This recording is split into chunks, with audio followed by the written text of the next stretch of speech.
recruiter and therefore one of the country's most wanted women, is thought to have been killed in a drone strike. The Sun newspaper says the government was informed by the CIA in June that American forces had killed Sally Jones in a missile strike close to the Iraq-Syria border. You probably heard the Prime Minister not saying much about this a few minutes ago, so here is what we know about this story. Sally Jones, born in Greenwich in southeast London in 1967, before moving to Chatham in Kent. She was a member of a punk rock band and is thought to have worked for a cosmetics company. She married the Islamic State fighter Junaid Hussain.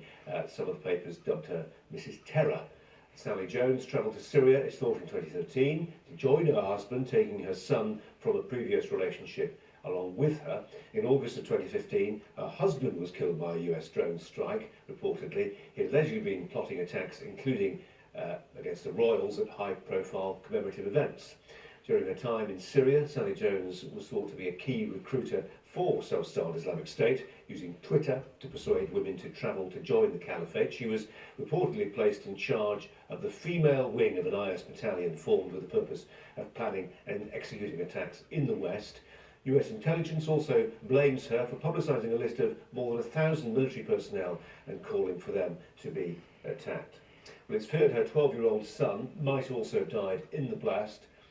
Can drone strikes be justified in the context of modern warfare? We're joined by Ulrike Franke, drones expert at Oxford University, and Luke Gittos, legal editor of Spiked Online. A very good afternoon to both of you. Ulrike, can I start with you? The way we depicted Sally Jones there made her sound less operational and more interested in recruitment and propaganda and all the rest of it. But I recall, being in Nairobi for that dreadful terror attack at the Westgate Shopping Mall, and all the talk then was that at an operational level, she was involved in a terrorist atrocity that killed lots of people. She was a dangerous woman. She deserved to die.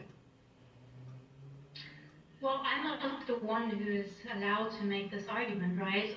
The question is more, is there a difference whether you kill someone with a drone or with a manned plane, with any other military mean? And to be honest, I think in this case, it doesn't really matter which military mean was used. I'm certain that Ms. Jones was on some kind of kill list or disposition matrix, as we call them, because she was a so-called high-value target, and someone else made the assessment that she should be killed. Luke, does it matter whether she was blown to pieces by an artillery shell lobbed 25 miles away or from a drone commanded by somebody in a trailer in Nevada? Well, I think there is a difference, and the important difference is democratic accountability. What I think we saw under the Obama regime is the massive expansion of drone strikes in countries with which America was not at war. Obama was famous for effectively ordering these strikes through secret decree, which could effectively avoid judicial review or consideration. And effectively it meant that a lot of these operations were extremely secretive. Now, I'm not going to shed any tears for the White Widow, for Sally Jones. I mean, undoubtedly she deserved to be killed.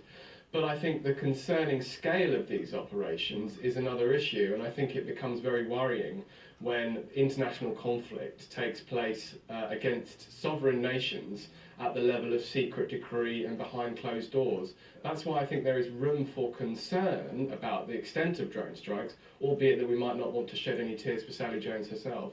Luke, you say undoubtedly she deserved to be killed, which is slightly undermining your point, really, isn't it? Which is that we don't know. There was no legal process. We may all agree that actually there was a mountain of evidence out there waiting to be brought to trial against this woman, and therefore due process would have been followed. But we don't know, do we? You say undoubtedly she deserved to be killed. Actually, there is some doubt. Until you have until somebody's tried and found guilty, there's doubt. Well, we have to trust our intelligence agencies sometimes to make very difficult decisions about people's moral culpability, and I think it would be foolish to expect that a battleground should operate under the same level of the rule of law as any other Western society. It's simply not the case to say that the same considerations around due process and fair trials apply on a battlefield than they do in the UK. Now, it's important to recognise that Pakistan obviously isn't a battlefield, and so it introduces a new level of complexity. But I don't really have any problem with the intelligence services making these kinds of judgments. Sometimes they will have to do that. The context of international conflict is such that that is sometimes made necessary. I think there is an argument to say that the preference should always be to have exercised due process and have these people tried properly. Sometimes that it's stretching the bounds of credibility to say that that would take place. But in this circumstance, I think we do have to trust intelligence agencies to make these calls. And I don't think, at the same time as we should be wary about the scale of these attacks, and the extent to which they're taking place, I don't think we should be too squeamish about saying that every single person who's accused of terrorist activity has to be given a proper trial. I just don't think that's always going to be possible. No, Ulrike, Luke introduces the idea of the scale of these attacks, these drone strikes. This looks like the 6th British national to be killed in this way. Okay, the numbers are still relatively modest, but you know the ethical question becomes a bit more substantive because it's not just a one-off. This is fitting into a pattern now, and therefore is worthy of a bit more ventilation than might have been the case before. Well, do you think the UK public is more concerned with UK citizens being killed in these strikes? I think they are, but interestingly enough, I've done quite a lot of research on how the media, both in the US and the UK, has responded to such attacks. And interestingly, the US public and the US media is much more concerned about US citizens being killed in drone strikes than the UK public is. I think it very much depends on the individuals that are being killed.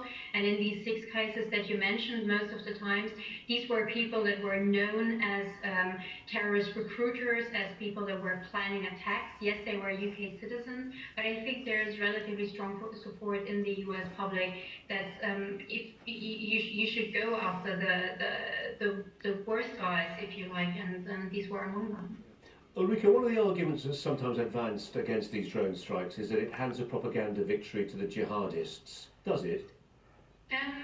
It can. I mean, honestly, it really depends in what context. I have very little problem with using drones in official military operations, such as in Syria, because in Syria you have many different military means used, and drones are used in one way, in a way that they're best, namely following individual people, striking individual people.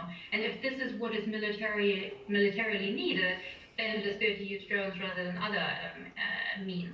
The problem is more when you talk about attacks outside of official battle zones. So Pakistan, Yemen, Somalia, these are all places that the United States is not in a war with, and yet they're killing thousands of people there with drones, and only with drones.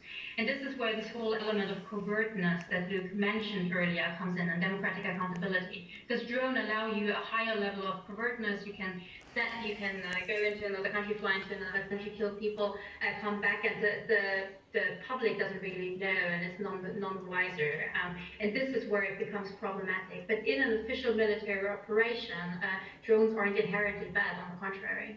Well, Ulrike Franke, Luke Gittos, sorry, I've got to leave it there today, but thanks for your time. Thanks a lot. Yeah, we can bring you a bit of breaking news. It's been announced in the last few minutes that Gordon Strachan is to leave his job as the manager of Scotland's